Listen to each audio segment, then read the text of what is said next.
Good day, class. Welcome to my YouTube channel, and today I'm going to be teaching us variables in Dart. Now, this is a continuation of our first class, which is our introduction to Dart. So I'm going to be taking us on the first topic, which is variables. Now, what is variables? Variables are like a container that you store your data in programming language. Now I'm going to be doing this. I'm going to be showing you an example practically. But before I move on to variable, I will explain to us the basic data type that we have in that. Now, this is a function, the void main function. In case you don't understand this, please I will like you to check my first video on that. I explained this in detail in that video. So now let's get to it. So the first data type I'm going to be talking about is strings. Now, we have basically four data types in that, which are strings, int, double, and bool. So I'm going to be explaining these four data type to us. But before we go on to this, let me try and explain something to us in that. Now, that is a static type programming language. What do I mean by static type programming language? When you want to write your variable, you need to define the type of variable you're working on, whether it's going to the kind of data the variable is going to take, whether it's going to take a strings, an integer, a boolean, or a double. So you have to define this just like this. Now maybe the kind of data I want to take now is strings. I'm going to define it, writing strings, then name equals to this, okay, and then Victor. So I have to define whether the kind of data I'm collecting is a string by putting this keyword, this string keyword, in front of my variable name. Do you understand? So I have to first define the kind of data I'm going to be collecting, whether it's going to be a string, an integer, a double, or a boolean. So let me go into detail with us on what strings are. Now, strings is a type of data like your name. You want to write sentence, you want to write anything in word that is going to be like a sentence, you're going to write it as a string. That's the first data type, a string. And for you to write your string, you need to, I mean, quotation mark. So whatever data type you're going to write, you're going to write it inside a quotation mark. Is either you use a single quotation mark and write whatever data you want to write. Let me say I want to write my name, Adeni Victor. Or you can use double quotation mark. Like this. It's still the same thing. Or if you want to write it in a multi-line way, you can use a triple quotation mark, triple double quotation mark, like 1 2, then whatever you can 1 2 3. So whatever data you're going to be writing, you're going to write inside this, like I am a boy, my name is Adeni Victor, I am, can you see? So but assuming this is no, okay, no, let me print this out to us. Another important thing is that whenever you write your code in that, when you're ending it, you have to end it with a semicolon. Semicolon. So let me print using the print function. In case you don't understand the print function also, please, I would advise you to check my first video on that. So this is the variable. Now let me print this, let me run this. So you can see on the console, I am a boy, my name is Adeni Victor, I am. So now assuming I'm not using a double quotation, I'm using a single quotation. If I try to run this code, it will run error. So anytime you're writing your string in a multiple line, it's advisable for you to use a triple quote. So if you're going to use a single quote, let it be single. If you're going to be double quote, let it be double but triple. You understand? So like this and like this. Can you see? So when you run this code, you see I am a boy, my name is Adeni Victor. So now let's go back to our single quote. So we can use it like this, Adeni Victor. So let me run this. You're going to see that it's going to run. So apart from that, also we can, let's say, okay, we want to write a sentence that has a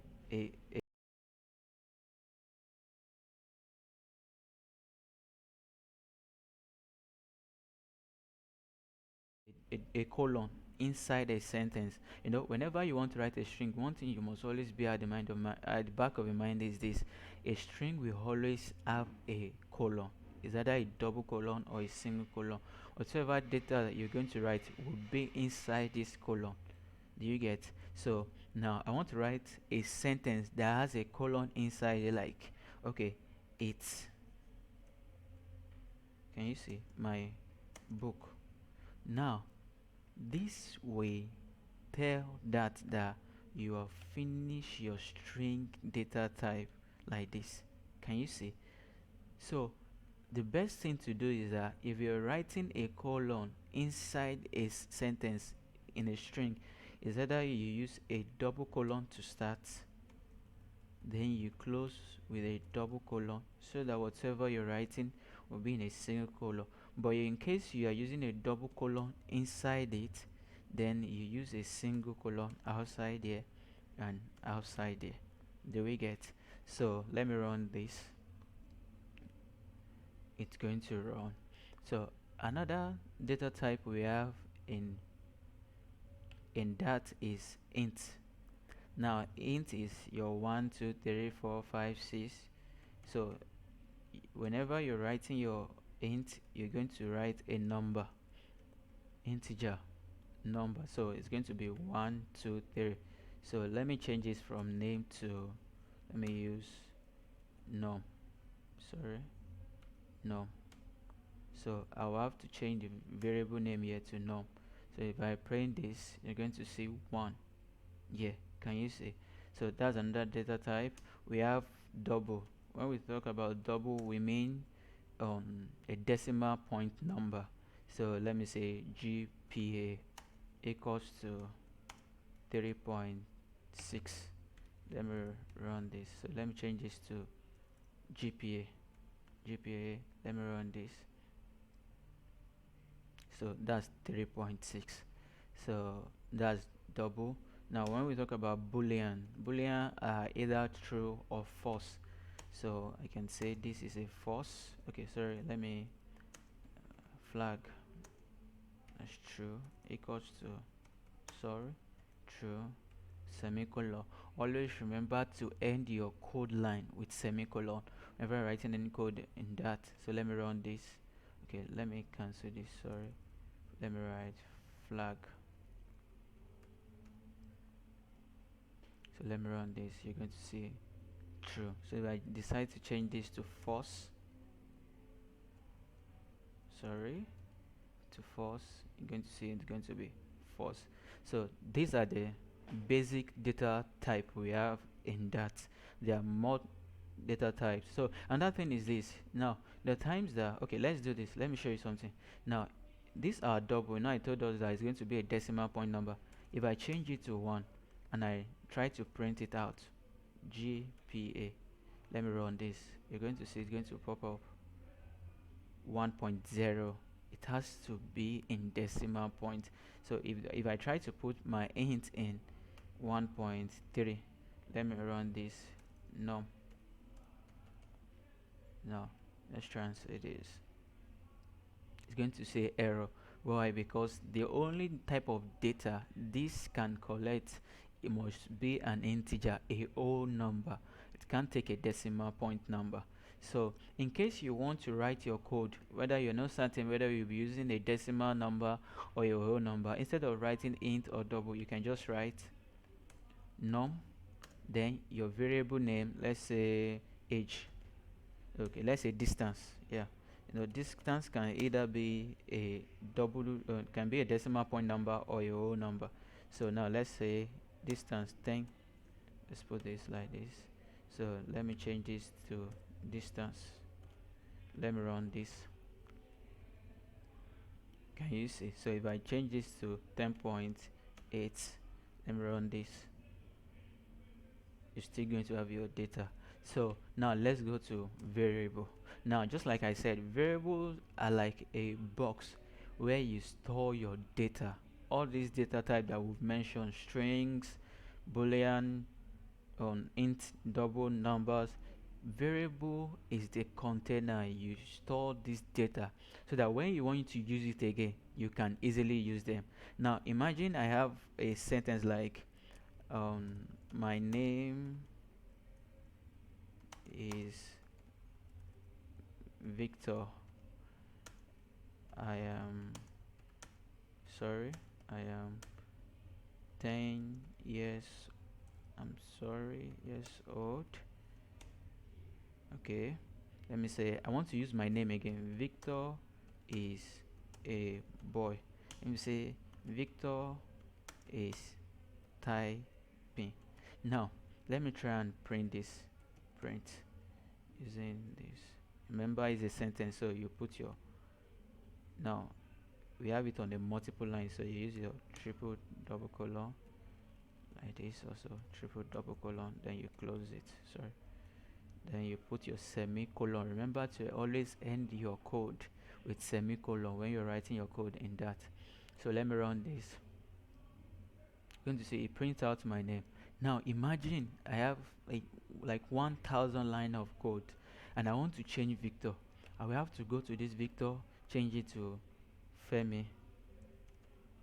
Sorry, change it to Femi. Change this to Femi. Wow, this is work. Like, imagine you have 1 million line of code and you want to change a particular name. So instead of doing that, all you just need to do is that, since you know that Victor is a string, you just save it in a string variable. So just like I said, a container, you save your data. So I just say I will define it string, then I will give it a name. The name that whenever I use that name, whatever I store on it will be presented to my user. So let me say name. You can call it, you can use any name for your variable. You can name your variable any name. So let's say name equals to, remember, okay, Victor. So let's do this like this. So anytime I want to use Victor, now there's something we call string interpolation. All you just do is you put your $sign, then you put name, the name you've named your variable. You write the name here. So let me copy this and place it here too. Let me place it here too. So let me change this to Adeola. Let me run this. Okay, remember you must put your semicolon. If I don't put my semicolon, let me try and run it. You see, to bring error. So I must put my semicolon. Say error expected after the string name Adeola. There's no semicolon at the back. So let me run this. Can you see? My name is Adeola. I am 10 years old. Adeola is a boy. Adeola is typing. So now let me change this to Precious. So let me run this.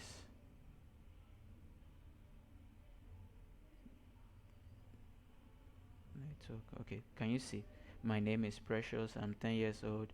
Precious is a boy. Precious is typing. So that shows to you the importance of variable. Sorry. So variable is just a way you store your data type, so that whenever you want to use it, you can use it again. And you can also save your int. First, you define the data type integer. Let's say age. Let's call this equals to. You can either use single. Now, sorry, when you're writing your int, you don't put a quotation mark. You only write, okay, int, let's say 20. So yeah, all I'll just do is I'll change this to dollar $h. So anywhere I want to use my h variable, all I'll just do is put this here, define it here, then I run it. I'll still get my 20. Sorry, it will error. I remove a semicolon. So let's run this. You're going to have I am 20 years old. So also you can store your boolean. So you take bool flag equals to that true or false. Sorry, there's some programming languages you won't have to put a quotation mark at the end like Python. So that's why I'm mistaking this. So apart from bool, also we talk about doubles. So double GPA, so 3.7 it is. So you can use it anywhere in your code once you've defined your variable. So also I mentioned something the other time. Now we have a dynamic type language and we have a static type language. That as an example is a static type language, in the sense that whenever you define your variable, instantly the compiler determines the type of data you are giving. So now like this, now let me say I said this strings, so let me say name, and I gave it don't mind me, let me use my name. I didn't need vector. So if I try to write name now here and I put 10 and I run this code, it will pop error. Why? Because I've defined it as a string. I can't change it to an integer. Wait, network is kind of bad.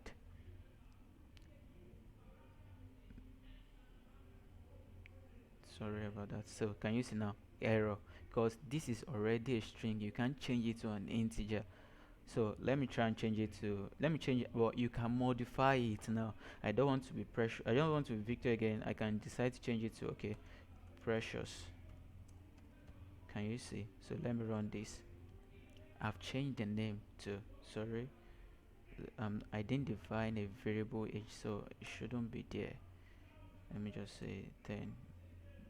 Okay, so let me run this. Can you see? The name has been modified from Victor.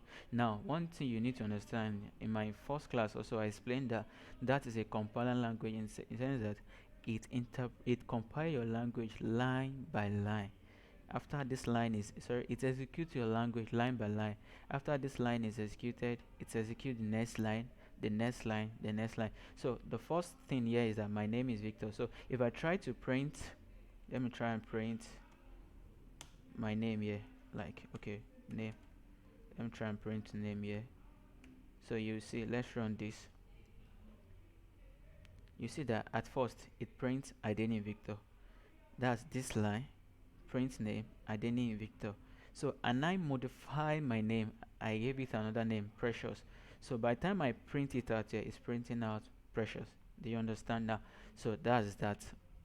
So now also when you define int, let's say age, I can't come down now and say that I want to change my age from 10 to, let's say, now I want to say my age is equals to 20. Oh, sorry, a string, I mean. So I can't change that, but I can modify it.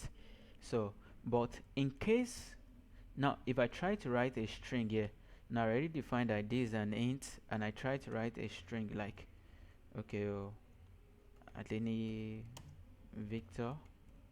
If I try to run this now, error, you will see error because this is a string. You already defined that is an int, so you can't run a string on it. You get?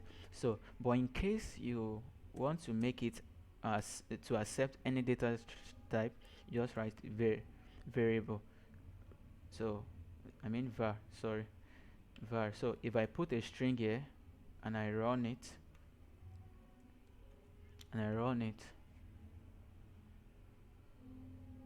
it's going to run. If I change this to 20 and I run it, it's still going to run fine. Okay, I didn't print that, so let me just print it so you get it. So let's say h, yeah, semicolon, don't forget that it's important. So I run this 20. If I change this to, okay, I didn't, let me run this. So there's another, and I mentioned dynamic the other time. So in case you want to be able to change your data from string, like from here I want to change it the age to 10, just define it as dynamic. So if I write 10 now and I run the code, it's going to change, there won't be error. So that's that on variable and data type. In our next class, I'm going to explain to us strings better, the method we can use on string, and other cool things we can do with our data type. Thank you very much for watching. Please remember to like, subscribe, and share with others. Thank you very much.